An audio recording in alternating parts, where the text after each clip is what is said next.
الحمد لله وحده اما بعد فاعوذ بالله من الشيطان الرجيم بسم الله الرحمن الرحيم هو في مقعد صدق عند مليك مقتدر صدق اللہ العظیم۔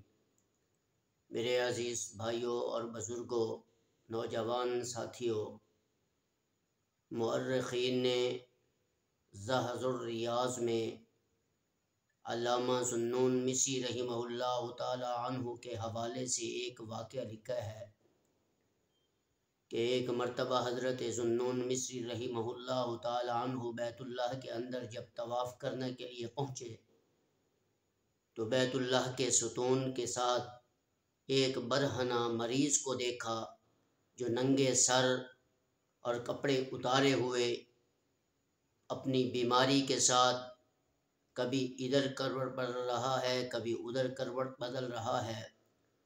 تو اس پریشانی کو دیکھ کر میں اس کے جب قریب گیا تو وہ رو رہا تھا اور چلا رہا تھا، چیخ رہا تھا۔ تو میں نے وہاں جا کر دیکھا تو حقیقتاً اس کا دل اللہ کی محبت میں رو رہا تھا۔ تو میں نے اس شخص سے پوچھا کہ تو کون ہے؟ اس نے جواب دیا کہ میں عاشق ہوں۔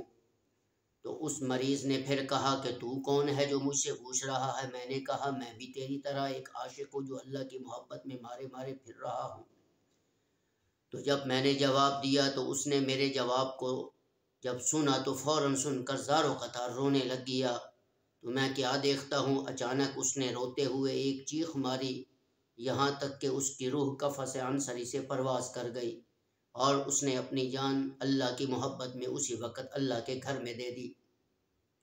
چنانچہ میرے پاس ایک کپڑا تھا، میں نے اس کے جسم پر ڈالا اور اس کے لیے کفن کا بندوبست کیا، اور میں کفن لینے کے لیے جیسے ہی گیا کچھ ہی دیر کے بعد، دیر سے مطلب چند منٹوں کے اندر جب میں وہاں پہنچا تو وہ شخص مجھے نظر نہ آیا۔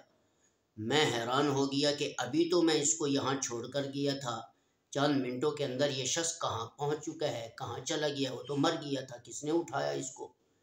تو میں نے وہاں جب یہ منظر دیکھا تو بے ساختہ میری زبان سے لفظ سبحان اللہ نکلا۔ جب میں نے سبحان اللہ کہا تو غیب سے آواز آئی، اے ذوالنون تو کیوں تعجب کرتا ہے، تو کیوں پریشان ہوتا ہے؟ تو پریشان مت ہو، دنیا کے اندر اسے شیطان نے بڑا تلاش کیا لیکن اسے وہ نہ پا سکا۔ پھر مالک دوزخ نے اسے تلاش کیا تو اس نے بھی اسے نہ پایا۔ پھر جنت کے فرشتے رضوان نے اسے پایا تو وہ بھی نہ پا سکا تلاش کرتے کرتے۔ تو حضرت ذوالنون مصری رحمۃ اللہ علیہ فرماتے ہیں میں نے جواب دیا کہ اے اللہ پھر یہ شخص کہاں چلا گیا ہے؟ یہ نظر نہیں آ رہا، کہاں چلا گیا ہے؟ تو اللہ نے جواب دیا، اے ذوالنون یہ شخص اپنی کثرت عبادت اور اللہ کی محبت کی وجہ سے اپنے رب کے پاس پہلے ہی جنت الفردوس میں پہنچ چکا ہے۔ میرے بھائیوں، اس شخص کے عجیب و غریب واقعے کو سن کر ہمیں بھی چاہیے کہ ہم اس شخص کی طرح اللہ کی محبت میں اور اللہ کی محبت میں ایسی عبادت کریں کہ کوئی بھی ہمیں اس دنیا میں ڈھونڈے تو ہم بھی انہیں نہ مل سکے، تو ہمارے لیے بھی غیب سے ایسی آواز آئے کہ جن کو تم تلاش کر رہے ہو وہ اس دنیا میں تمہیں نظر نہیں آئیں گے، وہ اپنے رب کے پاس پہلے ہی کامیابی کی برکت سے جنت الفردوس میں پہنچ چکے ہیں۔